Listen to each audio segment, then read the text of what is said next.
Hello friends, welcome to viral programmer. इस video में हम देखने वाले हैं कि कैसे हम अपने जावा में AWT एंड स्विंग की हेल्प से एक फ्रेम क्रिएट करेंगे एंड उस फ्रेम में हम जो जो वैल्यू डालेंगे वो वैल्यू हम डेटाबेस में स्टोर करेंगे। तो चलिए वीडियो शुरू करते हैं। तो हम इक्लिप्स आईडी का यूज़ करेंगे इसके लिए। तो सबसे पहले तो मैं अपने इक्लिप्स आईडी में एक न्यू प्रोजेक्ट क्रिएट करता हूँ, जावा प्रोजेक्ट AWT फ्रेम नाम का, एंड देन एंटर।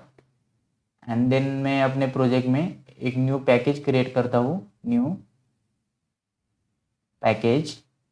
एंड हम इस पैकेज का नाम देते हैं in.awt.swing and then enter. And हमारे पैकेज में हम एक क्लास क्रिएट करेंगे जिसका नाम देंगे हम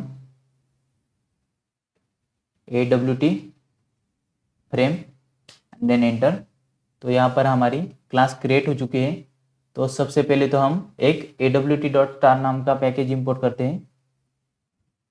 import java.awt.star and database handle के लिए हम यहाँ पर SQL पैकेज इंपोर्ट करते हैं।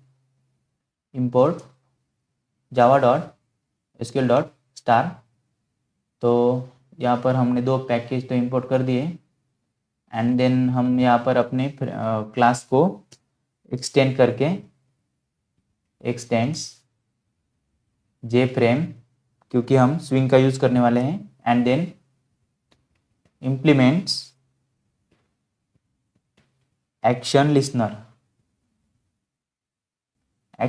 इसलिए क्योंकि हम यहाँ पर इवेंट भी हैंडल करने वाले हैं। तो यहाँ पर कुछ एरर आ रही है, तो इस एरर को हम पैकेज इंपोर्ट करके सॉल्व करेंगे।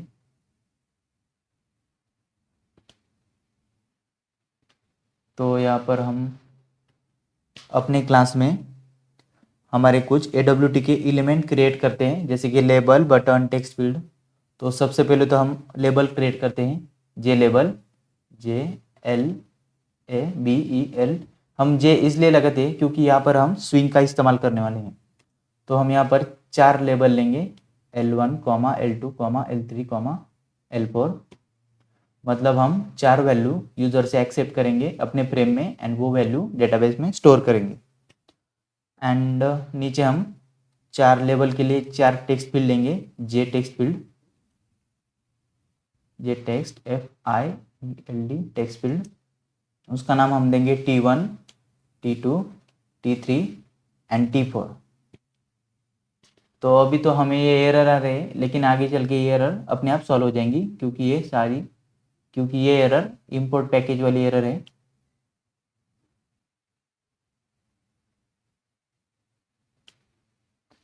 तो यहाँ पर हमने label and text field create किया है। तो हम इंसर्ट नाम का एक बटन ले लेते हैं इधर, जे बटन। उसका नाम हम देते हैं B1। ओके। एंड यहाँ पर हम JDBC का connection and statement globally define करते हैं, जिससे कि हम पूरे प्रोग्राम में इसे एक्सेस कर सके। तो यहाँ पर मैं कनेक्शन डिफाइन कर देता हूँ, connection con and then statement ST। Con and ST ये ऑब्जेक्ट है कनेक्शन एंड स्टेटमेंट के। तो यहाँ पर हम अपनी क्लास को कॉल करेंगे public AWT frame and then curly brackets. And यहाँ पर हम सेट विजिबल ट्रू कर देंगे, जिससे कि हमारी फ्रेम क्रिएट हो। Set visible true then semicolon. And then यहाँ पर हम हमारे फ्रेम के लिए कुछ साइज डिफाइन करते हैं सेट साइज के इस्तेमाल से। सेट साइज मैं यहाँ पर 500 दोनों की कर देता हूँ। ओके। एंड हम यहाँ पर एक लेआउट डिफाइन करेंगे, सेट लेआउट। एंड उसमें हम फ्लो लेआउट का यूज़ करेंगे, क्योंकि फ्लो लेआउट ऑटोमेटिकली अपनी साइज क्रिएट करता है, new flow layout then semicolon. Okay. And यहाँ पर हमने जो यहाँ पर एलिमेंट्स डिफाइन किए हैं उसको हम यहाँ पर नेम देते हैं। सपोज हम L1 के लिए देंगे L1 is equal to new J label और उसको हम नाम देंगे। सपोज हम किसी एक प्रोजेक्ट की इंफॉर्मेशन एक्सेप्ट करते हैं एंड उसी प्रोजेक्ट की इंफॉर्मेशन हम अपने एसक्यूएल में स्टोर करते हैं। तो यहाँ पर तो मैं सबसे पहले प्रोजेक्ट की आईडी, प्रोजेक्ट आईडी, एंड इसी तरह से हम 4 लेबल क्रिएट करेंगे। तो मैं इस वाले लेबल को कॉपी करता हूँ, कंट्रोल सी, देन एंटर। तो यहाँ पर तो मैं सबसे पहले अपने नाम चेंज करता हूँ, L1, L2, L3 and L4। तो हमने प्रोजेक्ट की आईडी तो एक्सेप्ट कर ली। तो दूसरी लेबल को हम नाम देते हैं प्रोजेक्ट का name, project name, and last में हम प्रोजेक्ट का डिस्क्रिप्शन देते हैं यहाँ पर, एंड लास्ट में स्टेटस, प्रोजेक्ट का स्टेटस। तो ये तो हुई लेबल। इसी तरह से हम अपनी टेक्स्ट फील्ड डिफाइन करते हैं, T1 is equal to new J text field, and उसको हम साइज देते हैं 20। तो हमने 4 टेक्स्ट फील्ड डिफाइन किए, चारों टेक्स्ट फील्ड को हम 20 साइज देते हैं। तो यहाँ पर मैंने कॉपी करके पेस्ट कर दिया। देन T1 की जगह T2, T3 and T4, and last में हम अपना बटन यहाँ पर डिफाइन कर देंगे, B1 is equal to new J button, and हम अपने बटन को नाम देंगे इंसर्ट, जिससे कि इंसर्ट वैल्यू पर क्लिक करते ही हमारे डेटाबेस में पूरा डेटा स्टोर हो जाएगा। एंड हम यहाँ पर एक एक करके सिक्वेंशियली हमारे एलिमेंट ऐड करते हैं। तो सबसे पहले तो हमें L1 को ऐड करना पड़ेगा, क्योंकि हम सबसे पहले अपना लेबल ऐड करेंगे। एंड सेकंड हम L1 के बाद एक टेक्स्ट फील्ड ऐड करेंगे। इसी तरह से add L2, add T2, add L3, add T3, and last में add L4 and add T4, and हम यहाँ पर लास्ट में हमारा इंसर्ट बटन ऐड कर देंगे, ऐड B1। यहाँ पर तो हमें शुरुआत में कुछ कुछ एरर आ रहे हैं, तो हम इस एरर को इग्नोर कर देंगे। ये बेसिक एरर है पैकेज वाली। तो यहाँ पर क्लिक करते ही हम यहाँ पर इंपोर्ट कर देंगे, तो एरर हमारी चली जाएगी। ओके, तो यहाँ पर हमने बटन तो ऐड कर दिया। तो हम यहाँ पर हमारे बटन के ऊपर इवेंट हैंडल करने वाले हैं। तो यहाँ पर हमारे बटन को रेफरेंस दे देते हैं, B1 dot add action listener, and उसे करंट रेफरेंस देते हैं दिस कीवर्ड की यूज से, दिस। तो हम यहाँ पर अपनी मेन मेथड क्रिएट करके ये देखते हैं कि हमारी फ्रेम क्रिएट हुई है या नहीं। तो यहाँ पर तो मैं सबसे पहले अपने मेन मेथड क्रिएट करता हूँ, मेन, एंड अपनी क्लास का ऑब्जेक्ट क्रिएट करता हूँ, AWT फ्रेम,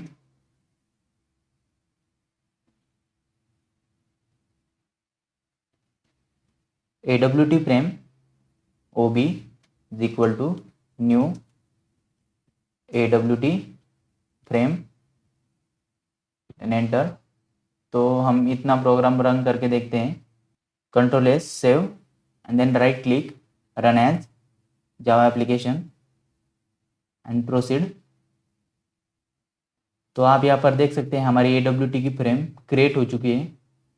तो सबसे पहले तो मैं यहाँ पर आपको दिखाता हूँ। तो ये देखिए, हम ऐसे एक एक करके प्रोजेक्ट आईडी, प्रोजेक्ट का नेम, एंड प्रोजेक्ट का डिस्क्रिप्शन, एंड प्रोजेक्ट का स्टेटस यूजर से यहाँ पर एंटर करेंगे, एंड इंसर्ट बटन पर क्लिक करते ही हम ये सब डेटा अपने डेटाबेस में स्टोर करेंगे। तो फिलहाल के लिए मैं इस फ्रेम को क्लोज कर देता हूँ, एंड अपनी इवेंट हैंडल वाला कोड राइट करते हैं। तो इसके लिए हम अपने बटन के बाद यहाँ पर ट्राई कैच ब्लॉक का यूज करेंगे, ट्राई कैच, एंड हम यहाँ पर कैच में एक्सेप्शन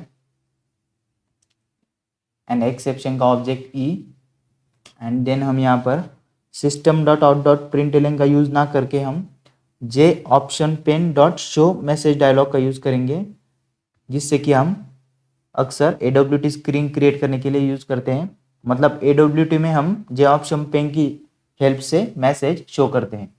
तो यहाँ पर मैं J option pane dot show message dialog, and यहाँ पर हम अपना बटन का रेफरेंस पास करेंगे दिस, जो कि करंट रेफरेंस होता है, एंड यहाँ पर हमारा मैसेज पास कर देंगे, some error occur in program. And हमारे ट्राई कैच ब्लॉक में हम अपना JDBC का कनेक्शन वाला कोड राइट करेंगे। तो सबसे पहले हम अपना JDBC का क्लास लोड करेंगे, class dot for name, and यहाँ पर हम अपना क्लास डिफाइन करेंगे, जो कि है com dot mysql dot cj dot jdbc dot driver, and उसके बाद हम यहाँ पर कनेक्शन क्रिएट कर देंगे। हमने यहाँ पर कनेक्शन का ऑलरेडी ऑब्जेक्ट क्रिएट किया है, तो यहाँ पर हम सिंपली उस ऑब्जेक्ट का यूज़ करेंगे, con is equal to driver manager dot get connection, and यहाँ पर हम अपना कनेक्शन का कोड राइट करेंगे, JDBC colon mysql colon / local host colon, यहाँ पर हमारा mysql का पोर्ट नंबर 3307, यहाँ पर मैंने इंस्टॉलेशन के वक्त 3307 डिफाइन किया था। आप अपना mysql का पोर्ट नंबर डाल दीजिए एंड / करके हमारा डेटाबेस का नाम।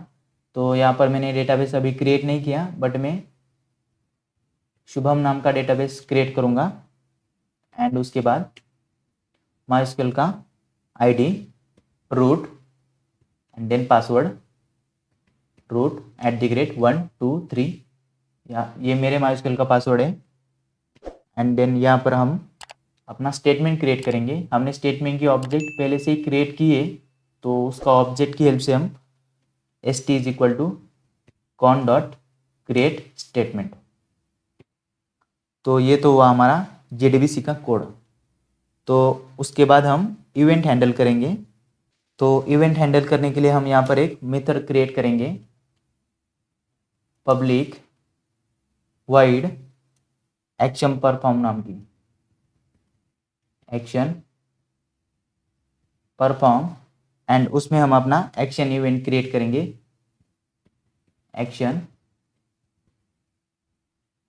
इवेंट, एंड उसका ऑब्जेक्ट AE, देन हमारे करली ब्रेसेस, एंड उसके बाद हम यहाँ पर इफ की कंडीशन देंगे, इफ AE मतलब ये हमारा एक्शन इवेंट का object, if AE dot get source is equal to button B1, मतलब जब भी हमारे बटन पर कोई क्लिक करेगा, तो मैं यहाँ पर अगेन अपना ट्राई कैच ब्लॉक डिफाइन करता हूँ एरर हैंडल करने के लिए, कैच, उसमें एक्सेप्शन, उसका object E, and then again हम यहाँ पर से जे ऑप्शन पेन कॉपी करेंगे, Ctrl+C, एंड हमारे एक्सेप्शन में डाल देंगे Ctrl+V। तो इस ट्राई कैच ब्लॉक में हम इवेंट हैंडल करेंगे। तो सबसे पहले हम हमारे फ्रेम में जो जो वैल्यू डालेंगे वो वैल्यू हम यहाँ पर एक्सेप्ट करते हैं। तो सबसे पहले तो integer ID is equal to integer dot parseint, and यहाँ पर T1 डॉट गेट टेक्स्ट। इसका मतलब है हमने जो प्रोजेक्ट की ID एक्सेप्ट करेंगे वो स्ट्रिंग में एक्सेप्ट करेंगे, तो यहाँ पर मैंने इंटीजर से उसे स्ट्रिंग में कन्वर्ट कर दिया है। एंड सेकंड इज स्ट्रिंग, हमारे प्रोजेक्ट का नाम name is equal to T2, मतलब सेकंड टेक्स्ट फील्ड में हो प्रोजेक्ट का नाम T2 dot get text, again same string, उसके बाद हमारा प्रोजेक्ट का description DESCR is equal to T3 dot get text, then semicolon, and last में हमारा प्रोजेक्ट का status string STATUS is equal to T4 dot get text, then semicolon. मतलब हमारे जो चारों टेक्स्ट फील्ड है उसमें से हमने डेटा एक्सेप्ट कर लिया एंड हमारे ID, name, description and status इस इन वेरिएबल में हमने वो डेटा स्टोर कर दिया। तो हम यहाँ पर अपनी इंसर्ट की क्वेरी राइट करते हैं। तो इंसर्ट की क्वेरी को मैं एक इंटीजर के नाम के वेरिएबल में स्टोर करता हूँ। Integer K is equal to ST dot execute update, and इसमें हम इंसर्ट की क्वेरी राइट करेंगे insert into project values, and यहाँ पर हम हमारी वैल्यूज देंगे। तो सबसे पहले हमारा ID, तो ID एक इंटीजर टाइप है इसलिए मैं उसे डबल कोड एंड कॉन्केनेट करते हैं एंड कॉन्केनिटेशन करते हैं ID, एंड उसके बाद हमारी स्ट्रिंग है तो उसके लिए हम single quote, then double quote, then again plus plus, यहाँ पर हम नेम डिफाइन करते हैं, एंड अगेन डिस्क्रिप्शन के लिए single quote, double quote, then again plus plus and DESCR, and last में हम स्टेटस एक्सेप्ट करेंगे single quote, again double quote and plus plus status STATUS। तो यहाँ पर हमने जो ये वेरिएबल डिफाइन किए हैं तो इसी के नाम से हम एक डेटाबेस में जो टेबल क्रिएट करेंगे उसके भी सेम हम यही नेम देंगे। तो सबसे पहले तो यहाँ पर मैं सेमीकोलन लगा देता हूँ, सेमीकोलन, देन एंटर, एंड मैं हमारे इफ में चेक करता हूँ इफ के नल है या नहीं, K is greater than equal to 1। तो अगर के नल नहीं है तो यहाँ पर हम एक मैसेज प्रिंट कर देंगे। हम मैसेज प्रिंट करने के लिए AWT में J option pane show message dialog का इस्तेमाल करते हैं। तो मैं यही ऊपर वाला कॉपी कर देता हूँ Ctrl+C एंड नीचे Ctrl+V कर देता हूँ। तो इधर हम अलग मैसेज देंगे जो कि है value insert successfully and else में हम देंगे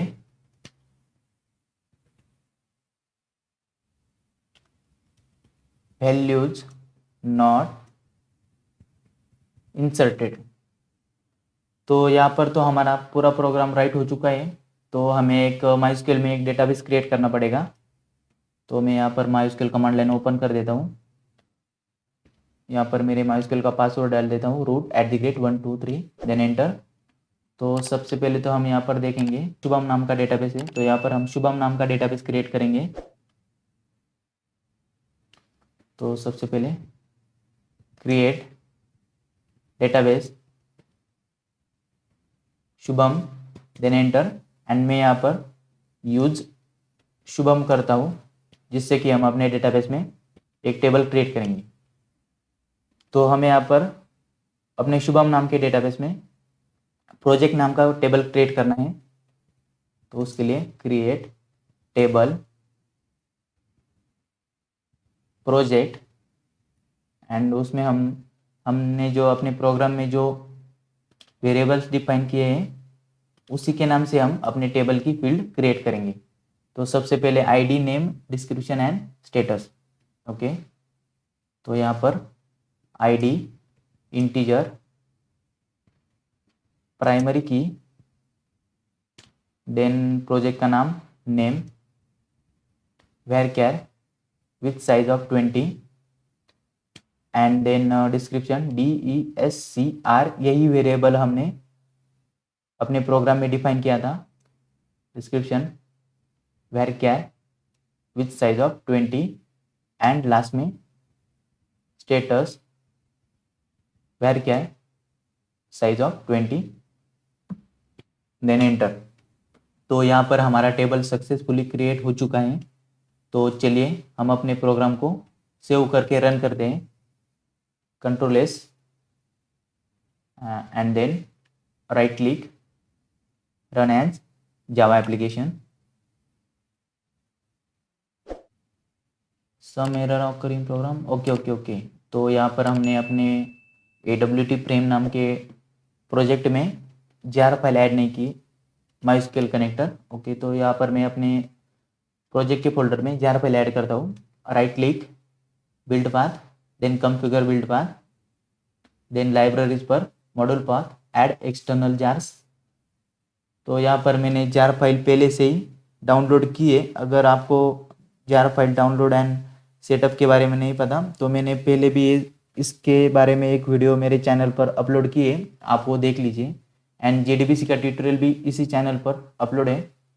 तो यहाँ पर मैं MySQL कनेक्टर ऐड कर देता हूँ, ओपन, अप्लाई एंड क्लोज।